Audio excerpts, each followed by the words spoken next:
Ini adalah iPhone 14 non-Pro, dan pada video kali ini saya akan bahas 5 kelebihan serta 5 kekurangan dari iPhone 14 ini. Apple setiap tahunnya merilis iPhone terbaru, dan seperti biasa, yang mendapat perhatian baik dari Apple maupun dari konsumen, itu biasanya yang model Pro.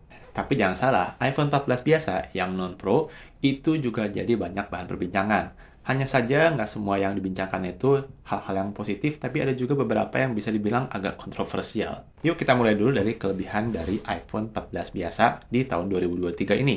Jadi kelebihan pertama adalah iPhone 14 ini bisa dibilang adalah iPhone yang punya software yang bisa dibilang sangat matang. Desain iPhone yang seperti ini, yang ada notch-nya, ini ternyata nggak kerasa sudah 6 tahun lamanya, di mana pertama kali diperkenalkan pada iPhone 10, iPhone X. Pada tahun 2022 lalu, Apple tuh mencoba untuk memberikan tampilan yang lebih fresh pada iPhone, di mana pada seri Pro dari iPhone 14 ini diberi tampilan yang ada Dynamic Island. Dan banyak yang memuji user interface dari Apple terbaru tersebut, di mana ini katanya sangat kreatif, lalu sangat bisa memanfaatkan notch dan sebagainya. Tapi tahukah Anda, ternyata banyak yang mengeluhkan iPhone 14 Pro itu katanya banyak bug-nya. Dan saya sendiri bisa mengkonfirmasi karena saya ada teman yang memakai iPhone 14 Pro dan mengeluhkan karena terkadang ada bug yang cukup mengganggu. Menurut saya ini wajar karena mungkin developer butuh waktu untuk bisa bikin iPhone 14 Pro dan interface Dynamic Island-nya itu menjadi stabil, sehingga mungkin 1 atau 2 generasi lagi baru bisa matang.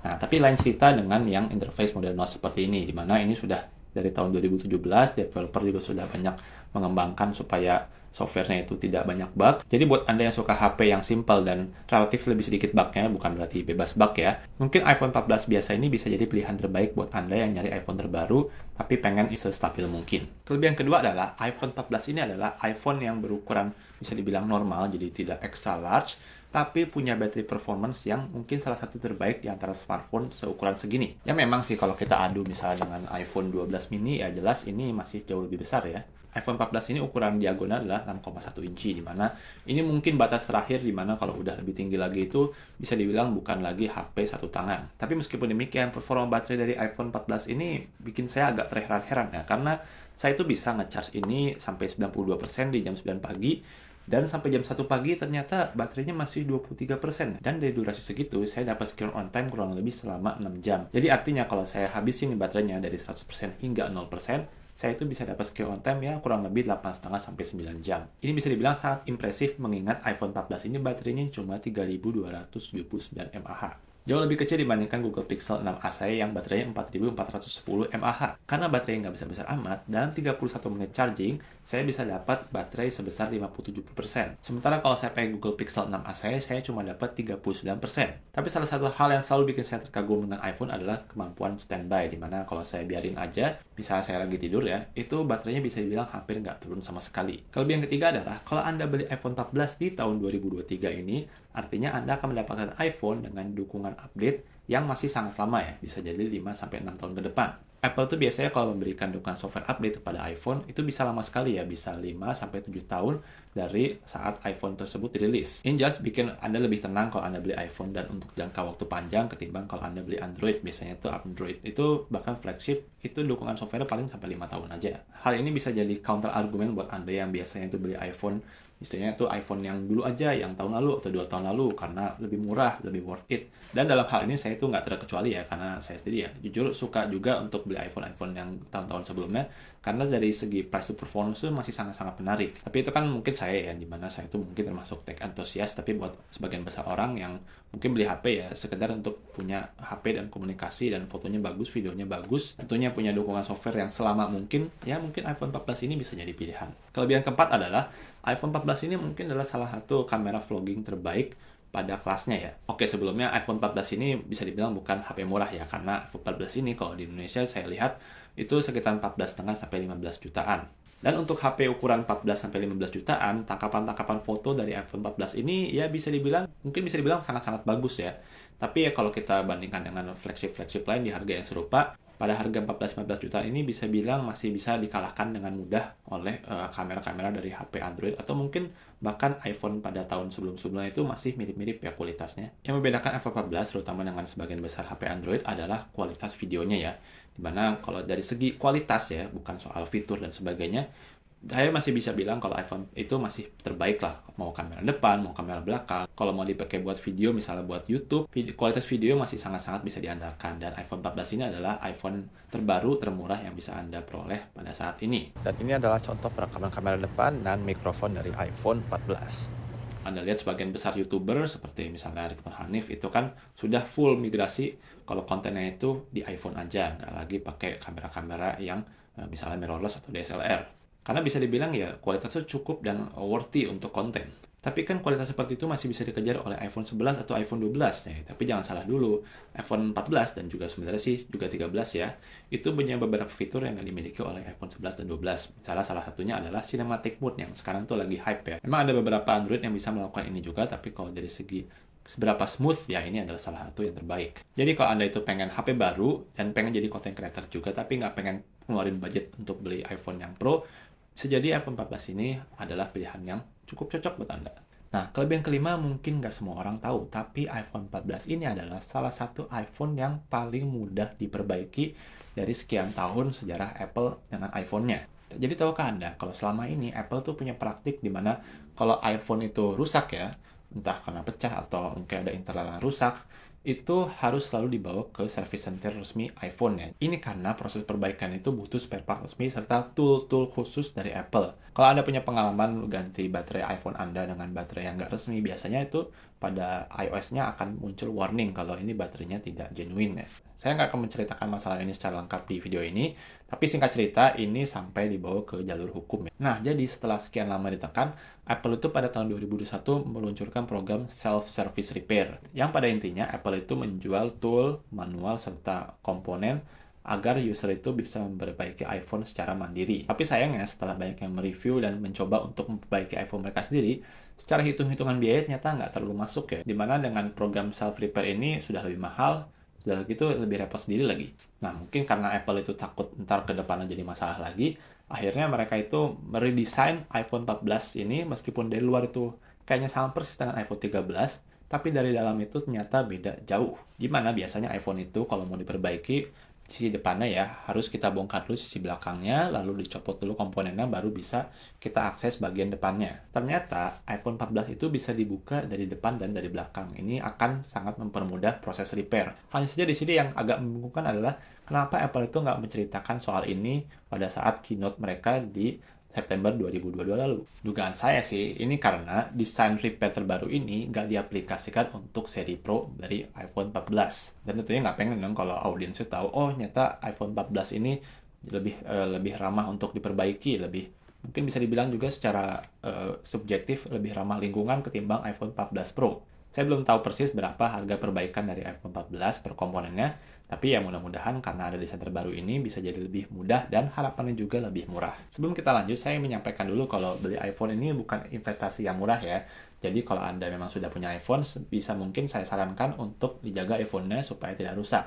Salah satunya dengan cara memasangkan case. Kalau saya pasang case seperti ini, tentunya saya pengen case saya itu nggak bikin berat, nggak bikin makin susah digenggam, dan tentunya memberikan proteksi yang cukup. Dan ini adalah case dari Slim Case yang mensponsori bagian dari video ini. Slim Case yang saya sedang pakai adalah Slim Case versi unik, di mana ini punya material polipropilen yang menurut Slim Case menawarkan proteksi 4 kali lebih kuat dibandingkan case dengan material polikarbonat. Saya sendiri sudah pakai Slim Case sejak iPhone 12 mini dan klaim mereka ini tidak akan menguning, dan ini setelah 4 bulanan memang kelihatannya tidak menguning sama sekali, jadi mungkin benar. Dan untuk seri unik ini saya jujur lebih suka lagi karena dia tuh lebih kelihatan lebih kokoh dan ada tambahan grip, di mana iPhone 14 ini adalah salah satu HP yang mungkin nggak terlalu comfortable untuk digenggam ya. Dan Slim Case unik ini terdiri dari dua versi, ada versi non-MagSafe seperti yang saya pakai, dan juga ada versi MagSafe seperti yang kawan saya pakai di iPhone 14 Pro dia. Dan Slim Case juga klaim kalau versi MagSafe dari Slim Case unik ini adalah Slim Case MagSafe tertipis yang ada di dunia. I've always been quite averse to using clear cases for my phones just because I feel like they're very slippery. But there is some grip to the slim case that I'm using right now,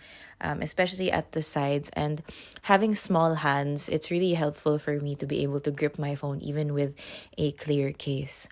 And also, another point is that because it's so slim, It's easier for me to hold the phone, not just from the grip, but because it just hugs the phone really well. One of the reasons why I chose the iPhone 14 Pro over the Pro Max is because I just cannot handle the iPhone 14 Pro Max.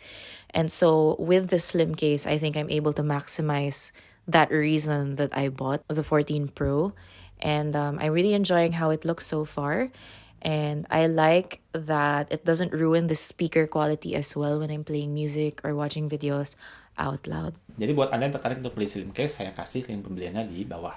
Oke, tadi itu adalah kelebihan dari iPhone 14. Sekarang apa aja kekurangannya kalau kita beli di tahun 2023 ini? Oke, jadi kekurangan pertama adalah jelas ya, iPhone itu menurut saya mungkin agak bisa dibilang boring ya. iPhone 14 ini punya desain yang bisa dibilang sangat mirip dengan para pendahulunya. Jadi dari 2017 sampai 2022 itu ya perubahannya nggak signifikan ya.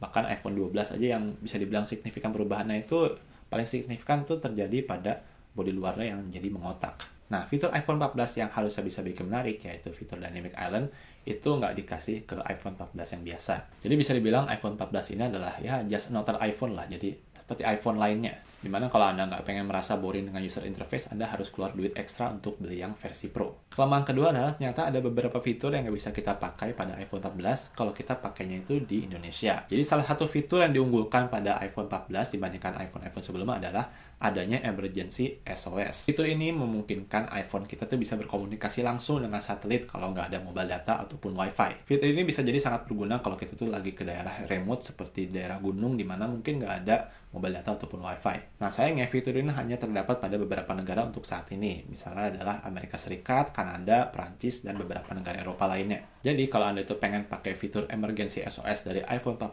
pada saat Anda pengen naik gunung, hal pertama yang perlu Anda pastikan adalah pastikan gunungnya itu ada di Amerika. Kelemahan ketiga adalah bisa dibilang ini agak-agak overpriced ya. Dulu ada masanya kalau ada iPhone terbaru yang rilis, iPhone yang termurah yang rilis pada tahun tersebut itu dapat potongan harga ketimbang iPhone termurah pada tahun sebelumnya.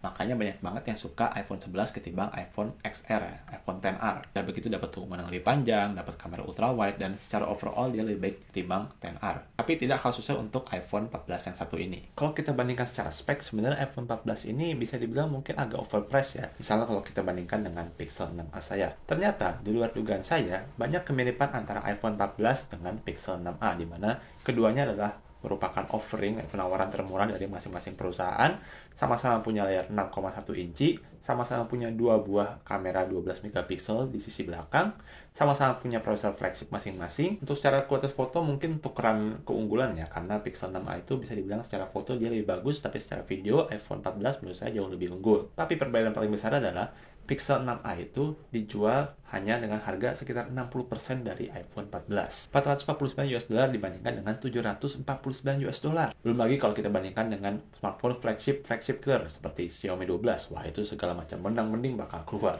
Nah, ngomongin soal menang-mending, kita lanjut ke kelemahan keempat, yaitu kompetitornya di harga yang sama menawarkan fitur yang jauh lebih kaya ketimbang iPhone 14. iPhone 14 reguler, biar dikata paling murah dibandingkan iPhone 14 lainnya, masih bisa dibilang smartphone mahal. Kalau kita buka pandangan kita ke smartphone lain di harga 14 jutaan, kita tuh bisa dapat smartphone yang bisa dibilang mungkin jauh lebih kaya secara fitur ya. Misalnya kita lihat ke yang baru launching, yaitu Galaxy S23, di mana dia dapat kamera telephoto, prosesor paling baru juga, bodinya lebih compact sedikit ketimbang iPhone 14. Layarnya juga sudah dapat yang 120 Hz, nggak kayak iPhone 14 yang masih 60 Hz. Mau beli flagship merek lain juga bisa, seperti Oppo Find X5 Pro yang harganya di bawah iPhone 14. Tapi yang satu itu dia layarnya juga nggak kalah bagus dan punya salah satu kamera terbaik yang ada pada smartphone saat ini. Atau kalau Anda tuh nggak mau kalah gaya dengan iPhone, Anda tuh bisa dengan budget segitu beli smartphone yang lipat seperti Galaxy Flip 4. Itu sama-sama punya kamera 2, tapi secara desain dia jauh lebih unik dan tentunya nggak kalah premium. Pada intinya, untuk harga 14-15 juta, sebaiknya namanya smartphone tuh sudah bisa menawarkan sesuatu yang sangat-sangat unik. Tapi oke lah, mungkin Anda tuh nggak pengen smartphone dengan operating system Android. Pengennya tuh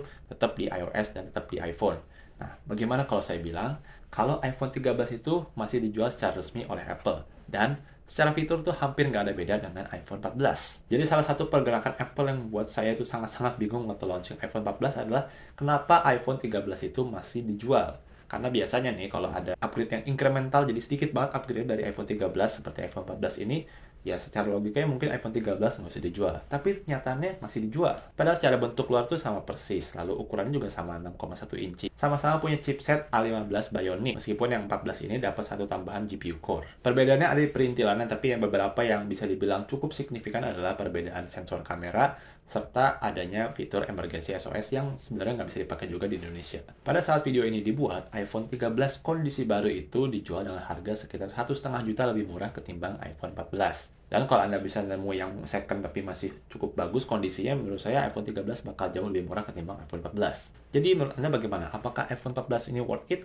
Kalau menurut saya sih, kalau Anda itu tidak terlalu melihat smartphone lainnya, di mana Anda tuh yang penting pengen iPhone dan iPhone terbaru, tapi nggak pengen budget keluar tuh buat beli yang Pro. Nah, menurut saya kalau begitu, iPhone 14 ini mungkin nggak bakal mengecewakan Anda. Tapi buat Anda yang jeli dan memperhatikan secara spek, secara dukungan, secara detail-detail dari sebuah smartphone sebelum Anda membeli, menurut saya mungkin Anda akan sedikit kecewa kalau Anda beli iPhone 14 karena ada iPhone 13 yang hampir sama fiturnya tapi lebih murah, atau Pro yang lebih mahal sedikit tapi jauh lebih lengkap fiturnya, atau Anda bisa lihat Android lain di harga serupa yang fitur itu jauh lebih kaya ketimbang iPhone 14 yang ini. Buat Anda yang pengen lihat review saya soal Google Pixel 6a yang baru aja saya bandingkan dengan iPhone 14 ini, bisa lihat di tampilan di sebelah saya ini.